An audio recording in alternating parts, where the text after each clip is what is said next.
Rise of the Dragons, written by Morgan Rice, and read for you by Wayne Farrell.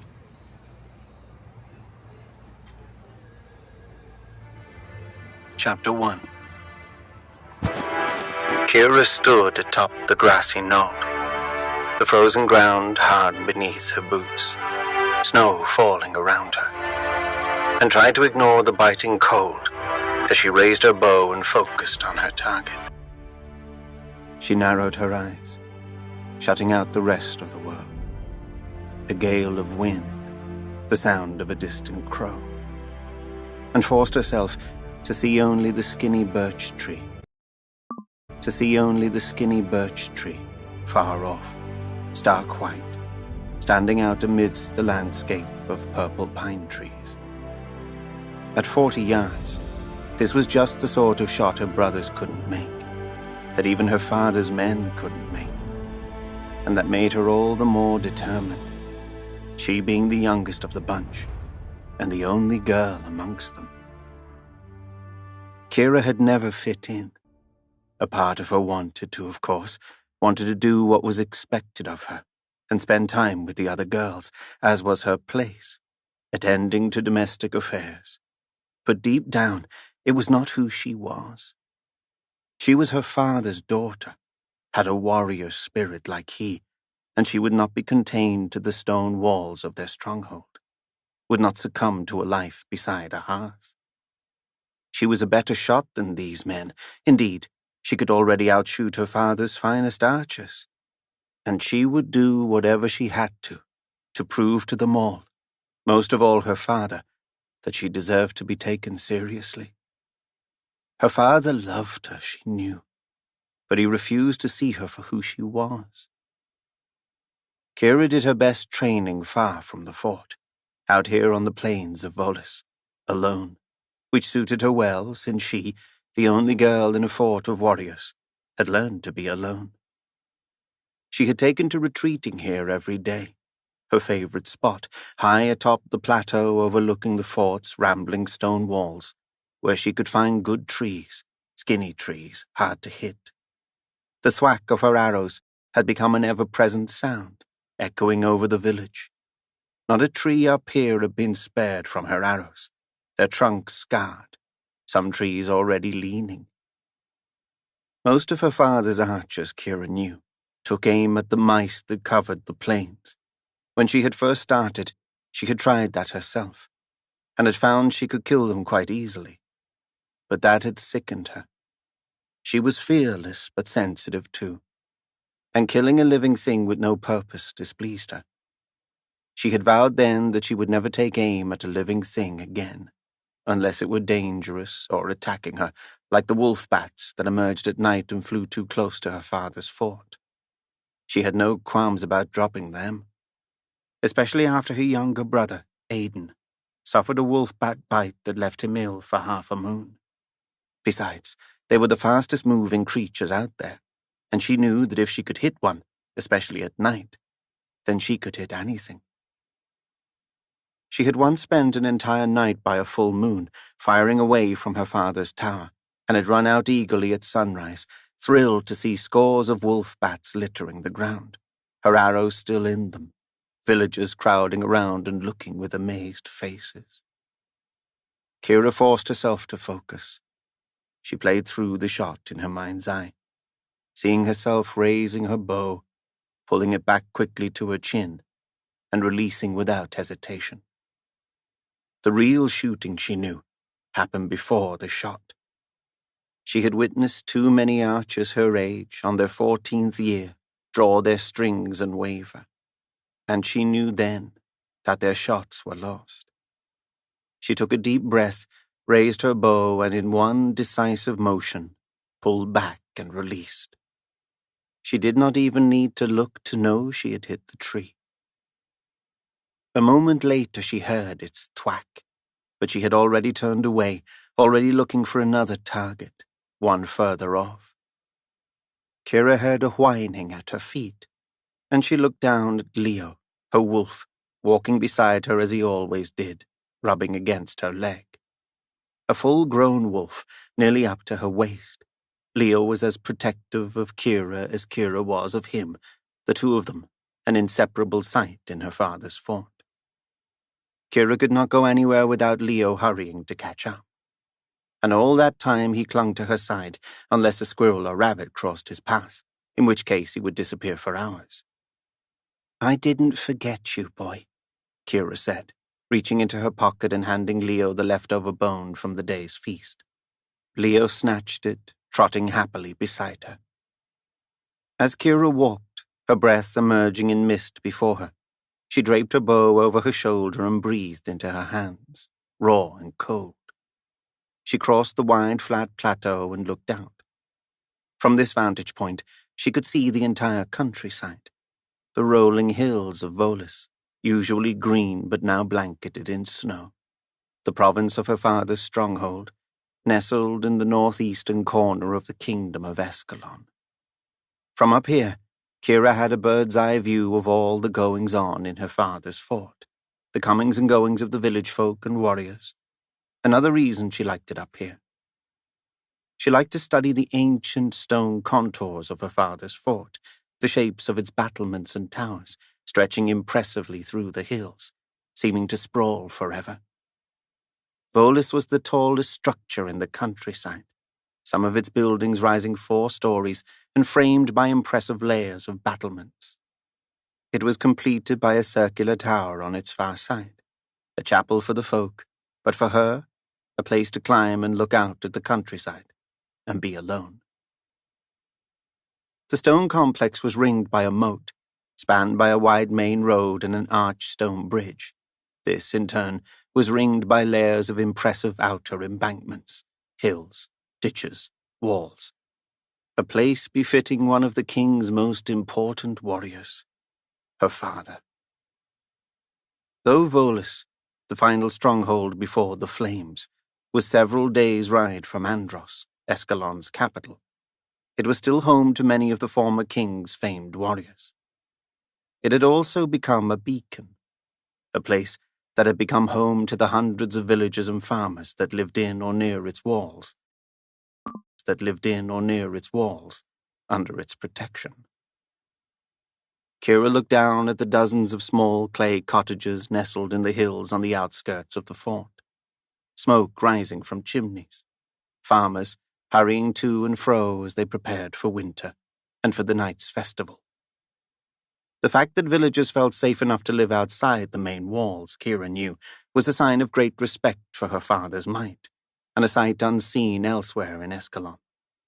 After all, they were a mere horn sounding away from protection, from the instant rallying of all her father's men. Kira looked down at the drawbridge, always packed with throngs of people, farmers, cobblers, butchers, blacksmiths, along with, of course, warriors, all rushing from fort to countryside and back again. For within the fort's walls was not only a place to live and train, but also an endless array of cobblestone courtyards which had become a gathering place for merchants.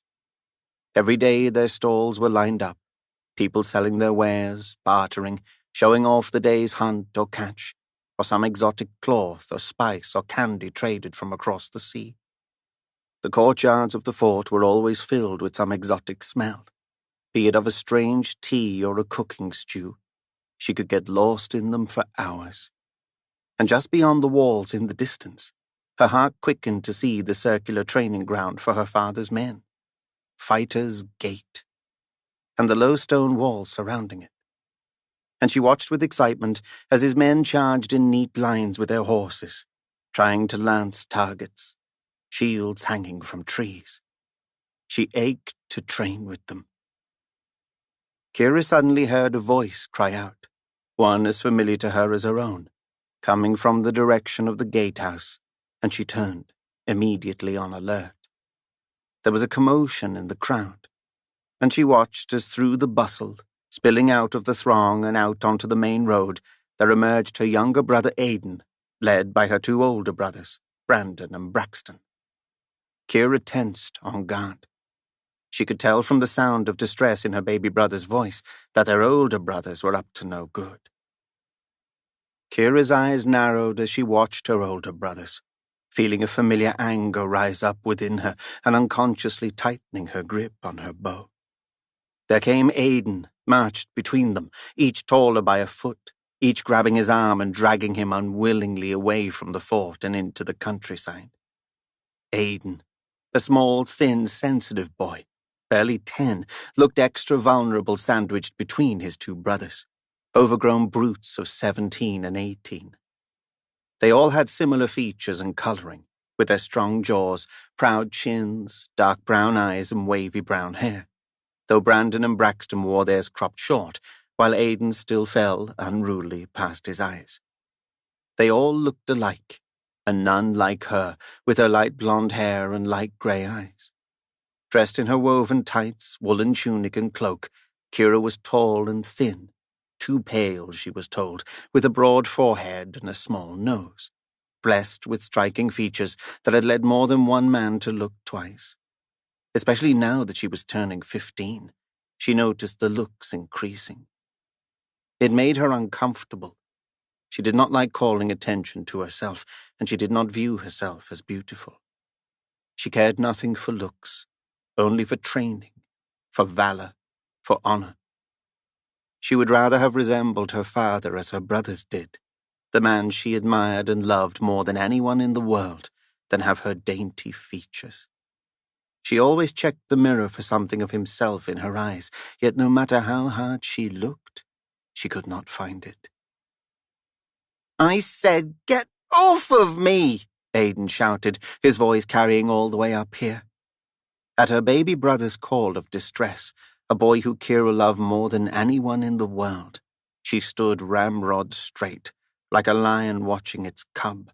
Leo, too, stiffened, the hair raising on his back.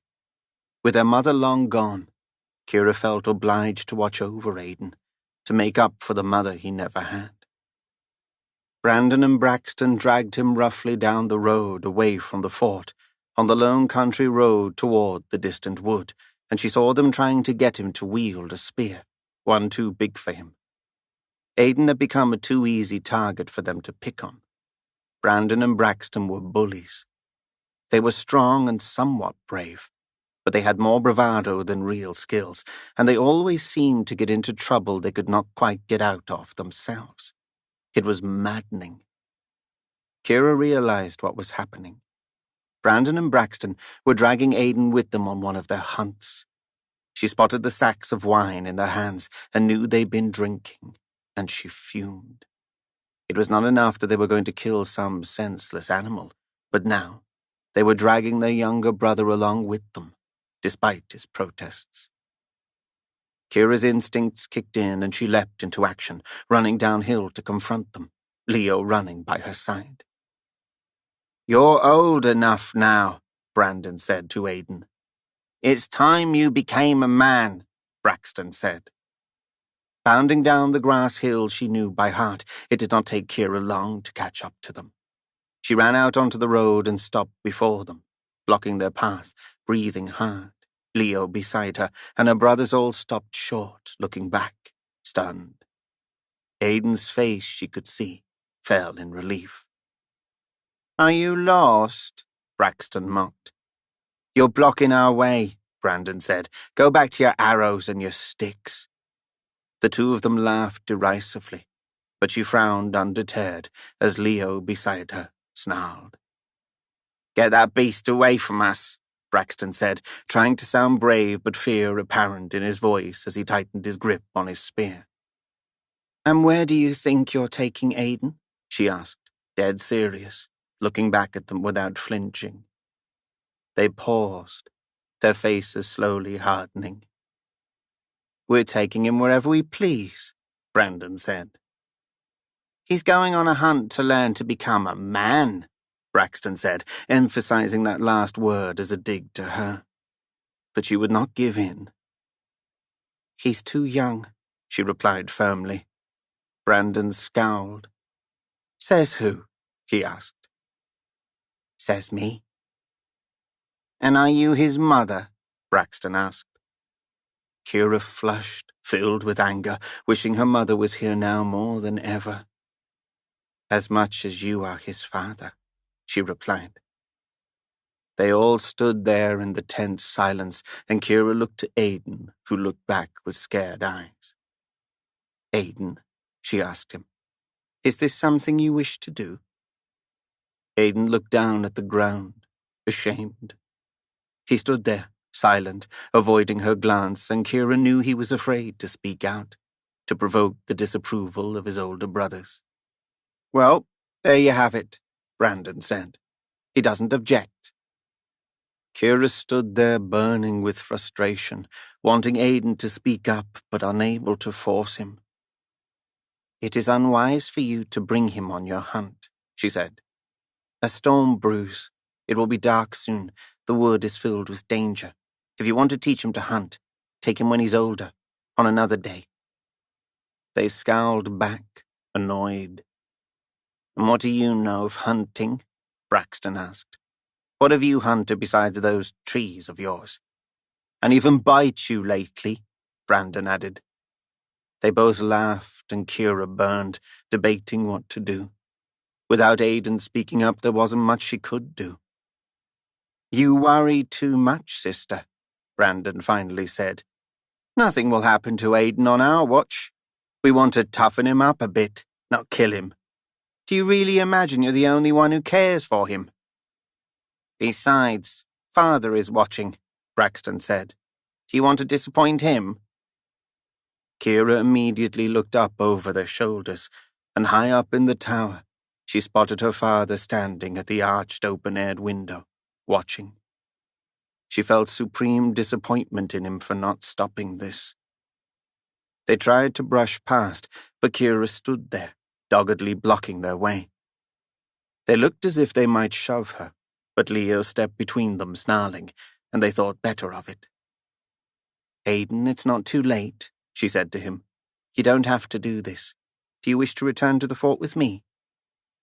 She examined him and could see his eyes tearing, but she could also see his torment. A long silence passed, with nothing to break it up but the howling wind and the quickening snow. Finally he squirmed. "I want to hunt," he muttered half-heartedly. Her brothers suddenly brushed past her, bumping her shoulder, dragging Aidan, and as they hurried down the road, Kira turned and watched, a sickening feeling in her stomach. She turned back to the fort and looked up at the tower, but her father was already gone. Kira watched as her three brothers faded from view into the brewing storm, toward the wood of thorns, and she felt a pit in her stomach. She thought of snatching Aidan and bringing him back, but she did not want to shame him. She knew she should let it go, but she could not. Something within her would not allow her to. She sensed danger, especially on the eve of the winter moon. She did not trust her elder brothers. They would not harm Aidan, she knew, but they were reckless and too rough. Worst of all, they were overconfident in their skills. It was a bad combination. Kira could stand it no longer. If her father wouldn't act, then she would. She was old enough now. She did not need to answer to anyone but herself. Kira burst into a jog, running down the lone country path, Leo by her side, and heading right for the wood of thorns.